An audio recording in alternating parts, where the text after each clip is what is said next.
Good day, grade 12. Welcome to another lesson here on 21st Century Literature from the Philippines and the world. I am Jasper Angeles, joining you once again in the next hour in discovering the treasures of contemporary literature. Before we begin, make sure that you have a pen and a notebook. Jot down notes while listening.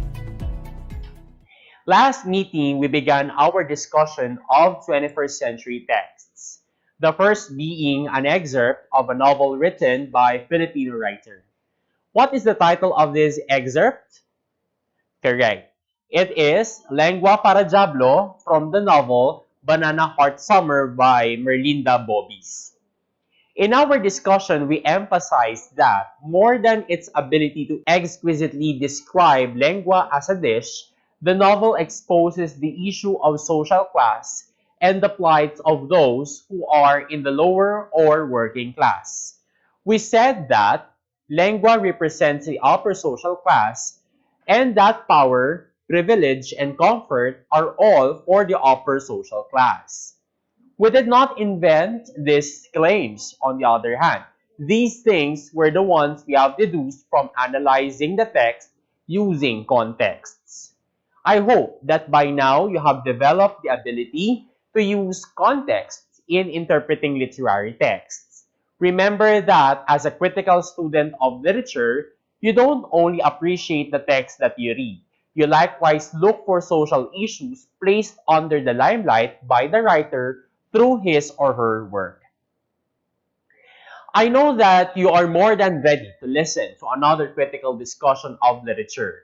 Before that, of course, I want you to guess the title of the movie from which these pictures came from. Look at them.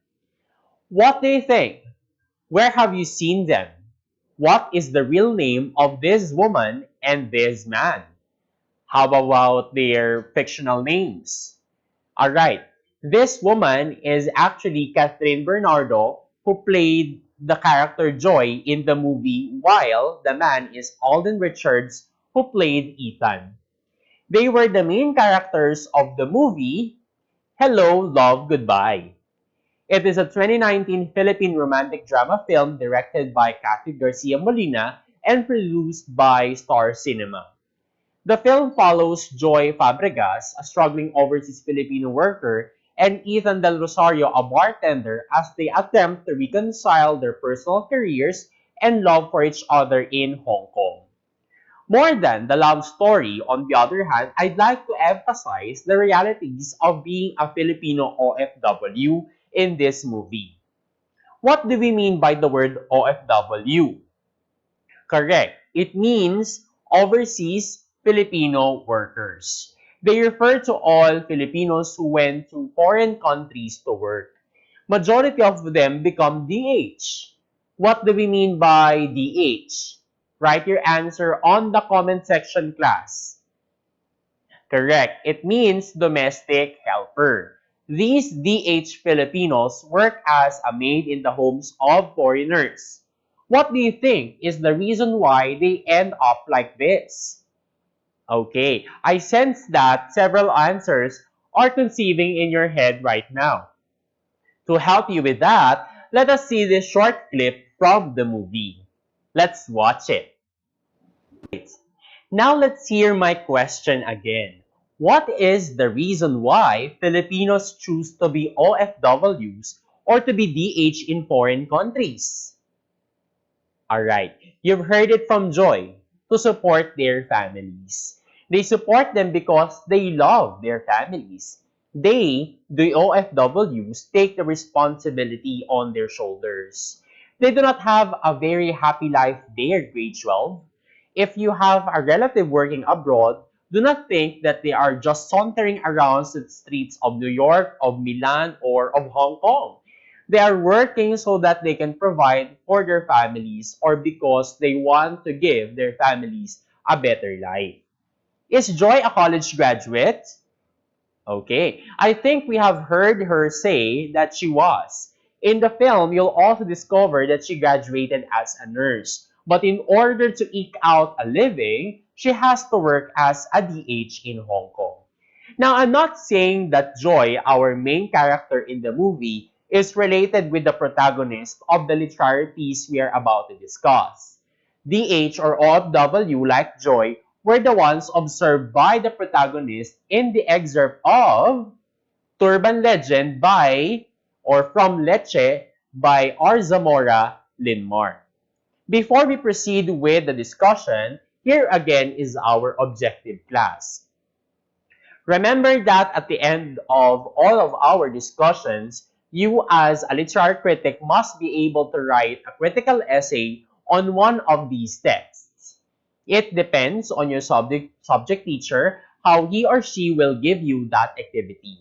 Of course, when you write a critical paper, you use an approach or these contexts. Alright, so these ones have already been repeatedly discussed, right? Now, let's go back to the Turban Legend by R. Zamora Linmar. Like Lengua para Diablo, Turban Legend is an excerpt or a portion of a novel. Here we have Leche by R. Zamora Linmar. The novel tells the story of a Philippine-born Vince de los Reyes as he faces the trials and surprises awaiting him upon his return to his home country after spending 13 years in Hawaii. Filipino migrants are often known as balikbayans, a distinction Vince finds as soon as he reaches Philippine customs that is fraught with political and cultural implications.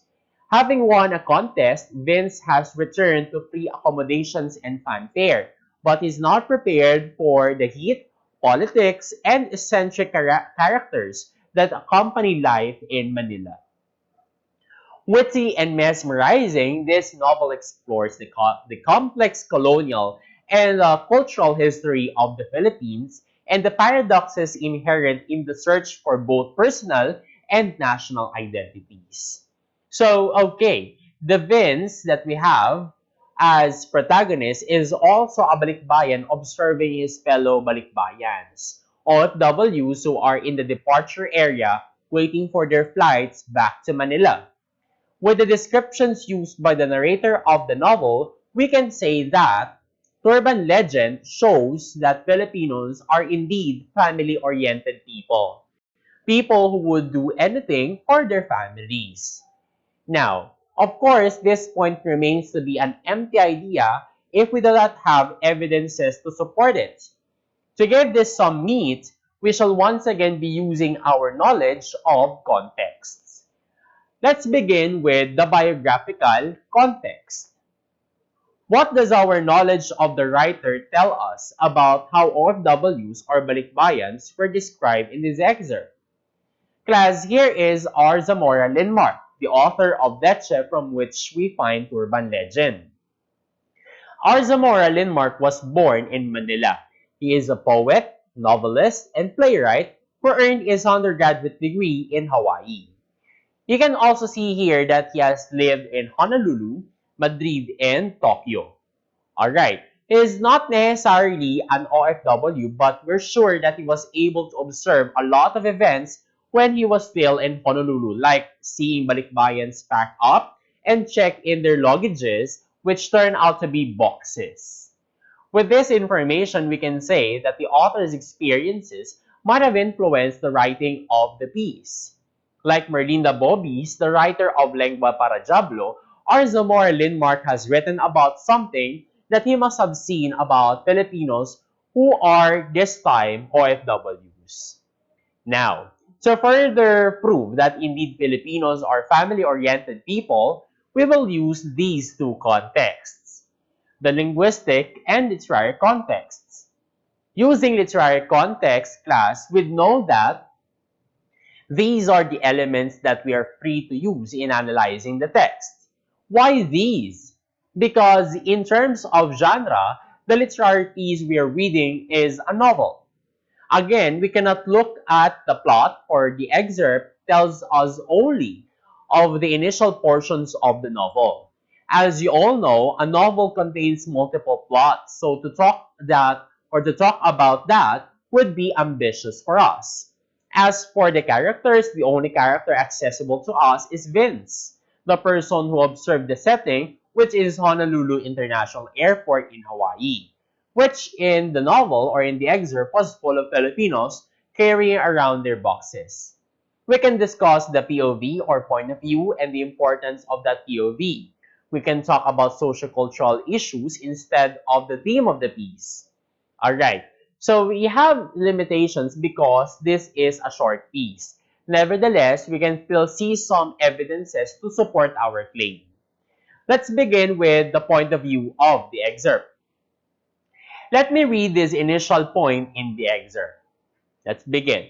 By the time Vince arrives at the Philippine Airlines departure terminal, it is already bustling with restless souls who, with their balikbayan boxes, have transformed the terminal into a warehouse, as if they're returning to the motherland on a cargo ship rather than the Asia's first airline carrier.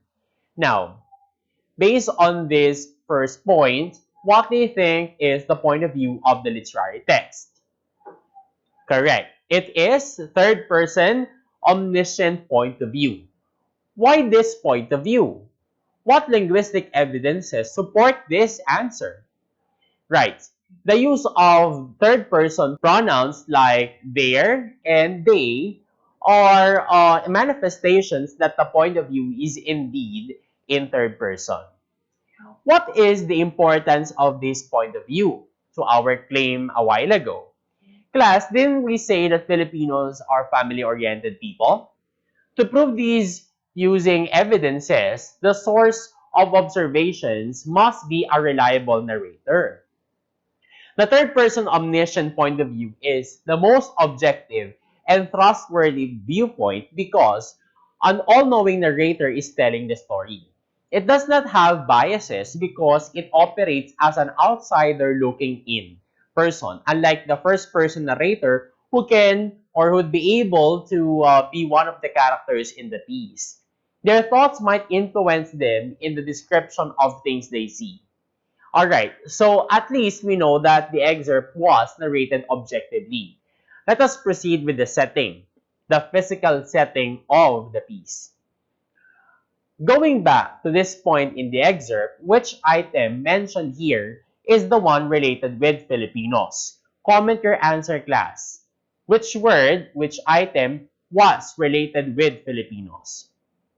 Okay, the balikbayan boxes.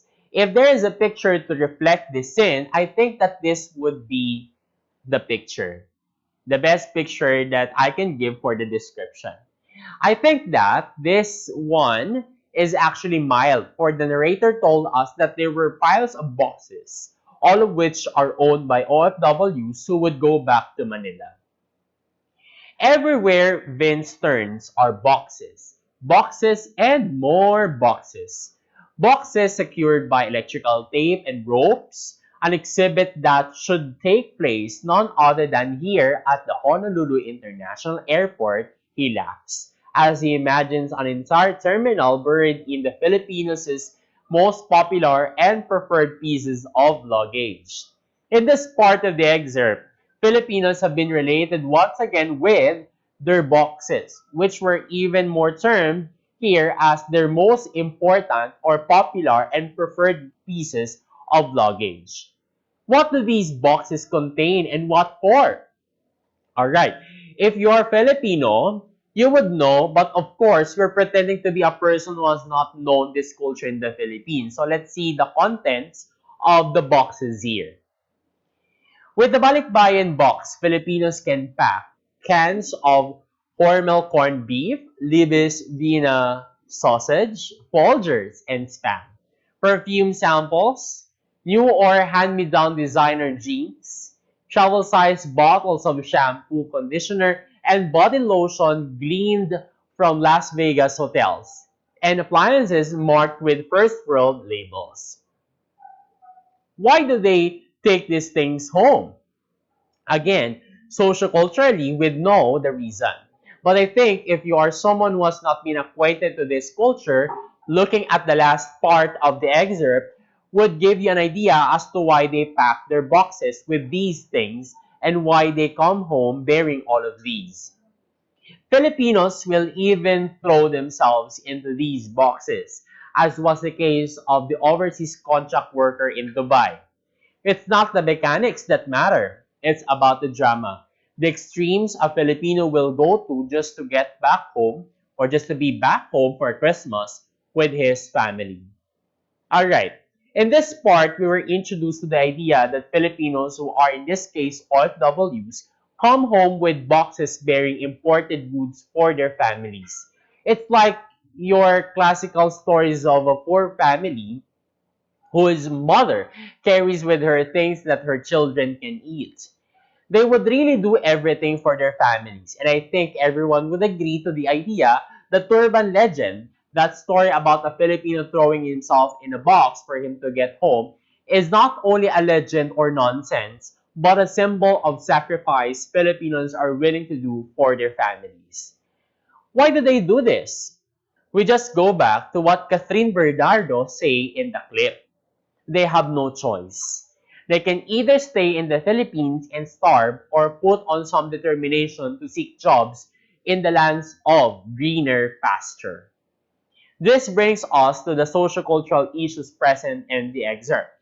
Filipinos living for better lives result in what we term as Filipino diaspora or the scattering of Filipinos around the world. Now, is that something positive or negative? Positive because they're able to support their families in the Philippines, but negative at one point because the increasing trend of migrant workers signifies a large-scale human capital flights, also known as brain drain, which would greatly affect the progress and development of our country. Though this is the case, Filipinos still choose to go to other countries not only for themselves but also for their families.